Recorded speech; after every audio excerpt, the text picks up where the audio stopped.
So Andy, I'm glad to see you here at 12th camp of the International Handball Goalkeepers Camp, and your first time in Omis. How do you feel, and how do you see these days here in Omis? I feel pretty good. I really like the landscape, the environment. It's a really beautiful city. I really like it. The hotel is great, and the camp itself, it's a lot of joy. It's a lot of fun. The kids enjoy the training that we do so much. Every piece of information that we give them, they're gathering, they're happy, they're grateful for it, and that honestly feels great. Like you try to help them, to form them, and they just show you so much respect. It's really touching. You see the impact of the Champions League final. A lot of kids wants to come to see you, to touch you, to take a photo with you. There is a lot of energy around you. Yes. Yeah, I really appreciate it. For sure, it was a good year for us in Kielce. Of course, the final was the peak of this season. It was a cherry on the pie. It would be even tastier if we would have won this game. But it's nice to see that people appreciate what we have done in this season, and that, like you say, that they give us this energy when we're coming here. How do you see off-season? Is this usually off-season for you? Even you are still on the court, or in the gym, or is something else for you? No, it's of course it's vacation. It's kind of mixy, and maybe it's like an easier step into vacation than just quitting handball for once. And it's just like, okay, at least I'm not training myself. No, but it's just something different, of course, everybody still loves handball, and at the end of the season, we are all happy to do something else. I think everybody that he's doing for like a whole year can understand that we need some recovery, some break. But most of this is mental, and it's connected to the pressure that you feel, that you have to perform all the time on top level, that you have to prepare daily for the next day, for the upcoming matches. And now it's something else, even I'm in the hall, it's not the same, because I don't need to prepare myself for something. I just can share my experience, my seeings with a younger and new generation. Recharging. Exactly. It's also refreshing, to see this energy, because it reminds you of the passion that you had yourself, or that you still have yourself. And it's giving me something as well when I see how passionate they are about handball. It reminds me really of me being young as well. Yeah. Younger. Tell me something about pressure calls Cologne. The pressure in Cologne, it's a two-sided sword, I would say. On the one hand, of course, it's this final weekend, and that decides the whole season. So like for now, we lost the final, and so this season it was great in general. Really, we won the toughest group in history. We won semi-final against Westbrem. In the end, for nothing. Okay, for a lot of respect, that's worth something as well. For a lot of respect, for a lot of love in the handball world, for a lot of recognition and appreciation. But it would be even better if we would have won this title. And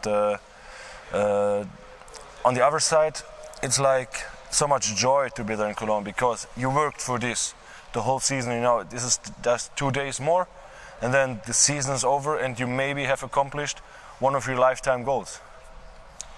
I saw this epic video which guys from your media team made in the locker room after the match, when Talent made a speech. Yes. When a lot of players crying. And we are, I think, the only sport where both coaches were crying after the final match. That is not happening in other sports, I think. No. Handball is unique about it. I think handball is a real emotional sport, especially this final was. I heard from many people that were not partying or rooting for one team, that they were emotionally touched after this game, that they were kind of exhausted, because it was such an up and down, one from one side to the other side. And I think handball is in general a sport that gives a lot of emotions. You see the players as well, because there's so much happening, so much different stuff. there are attacks that are finally like they're successful, that are celebrated. There are saves that are celebrated. Even like when you just stop a player that looks like nothing, sometimes it gives you so much energy that the whole bench is jumping up. The spectators are great in Cologne. There's always a great atmosphere, and I think if you combine all this, handball is the greatest sport in the world. Did you see talent in that shape before? No, this specific situation not, because I think it's also not like a common situation, you know. Like no, I think it was a great picture how we were feeling as you could see in the locker room, because we had one finger on the trophy and we just needed to take it, and then yeah, it got stolen, you know. Like okay, we competed for it, but you know, it was a great match. Barcelona is the best club in the world historically, and they showed up once more, and yet it feels like, you know, like you had everything in your own hands to crown your great season, and the end, like I said, empty hands. I know that you have fingers on these first two penalties, and I know that you received tons of questions why you didn't catch one of 5 penalties. I know that is the most boring questions now in the moment for you, and you saved a lot of penalties against Wisla in the domestic championship, in the most crucial match to win the championship, in the very intensive match with five red cards. So how do you feel about that? Yeah, it's really sad and bad feeling. You have film in your head? Yes, of course. I remember these shots, and especially like the first two were like so unlucky. Like honestly, usually if you touch a ball like this, it will not go in the goal. And I was surprised that the first ball went in. I honestly wanted to celebrate already because I thought it's a save for sure. And the second even more. Like I touched the ball, I turned around, and I tried everything to get the ball before it crosses the line, but it was clearly a goal. And it's really heartbreaking that, like, basically you had like 2 actions that were so good that didn't succeed, and that's why I'd say, you know, like God was not on our side on this day, and we have to keep fighting and come back next year. Okay, you become a national hero after Euro 2016 with all this championship in Krakow, what you did with the gold medal and so on. And then you made a small revolution with your transfer to Kielce, definitely. You left the best league in the world, all the people want to come there, and you decided to leave. Yes. Did you make the right decision, and would you like to come back one day, or do you think is that your plan maybe to come back?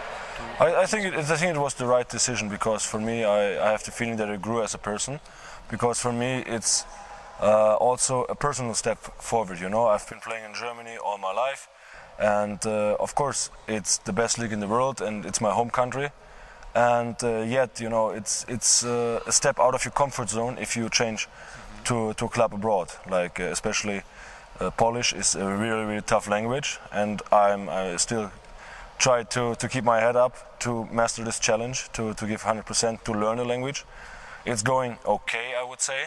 I'm struggling still pretty hard, but I improve every day, and I like Poland. I like the Polish people, and I also receive a lot of respect, for example, for my effort to speak, and they understand actually that it's such a tough language, and it's also really fulfilling to see that you get appreciated for your efforts, even it's not perfect.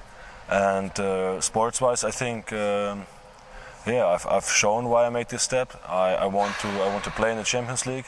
I want to play in a top club, and of course I want to win Champions League. And this year we were one lucky decision or one lucky action away from topping our expectations. And like I said, I think I made the right move, and hopefully I will improve even further in the future, that I can help my team to lift this trophy. I will ask for the one step before. what you can say me about your move to Kiel? It was mistake, or maybe it was fast decision to go there, to be in... No, it was no mistake. I all my life dreamed of playing for Kiel, and I was really happy to sign for Kiel.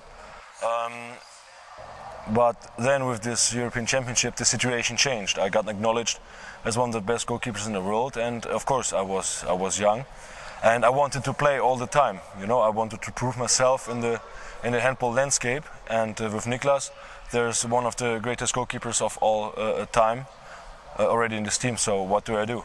And I think we together as a goalkeeper duo, we had a great success. I think we built one of the strongest goalkeeper duos, maybe even in history.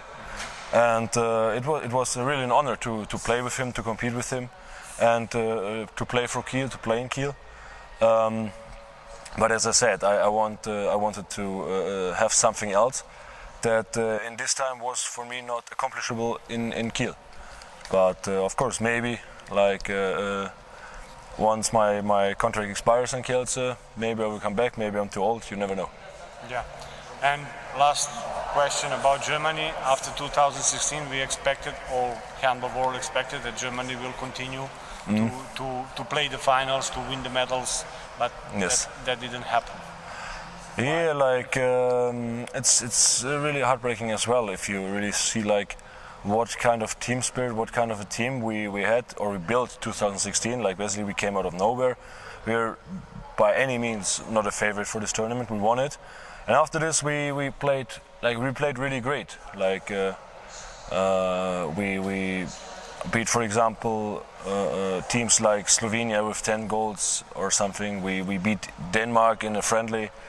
After the gold medal in Poland, we got bronze medal in Rio, losing by 1 goal against France. And in 2017, in the preliminary round, we played awesome. We were the best team and we were the favorites to win this tournament, maybe next to France. But then we choked hard, you cannot say it otherwise, against Qatar. There were too many players that were too full of ourselves, that were too sure that we will just beat Qatar easily because we won in the Olympic Games against them by 13 goals or something. And we had to pay the bill. And after this, Dago retired. Dago's era was amazing. Yes, Dago's work was fantastic, and now I think that Alfred has to fix what was broken after the era of Dago, and that we since then have not fully recovered yet.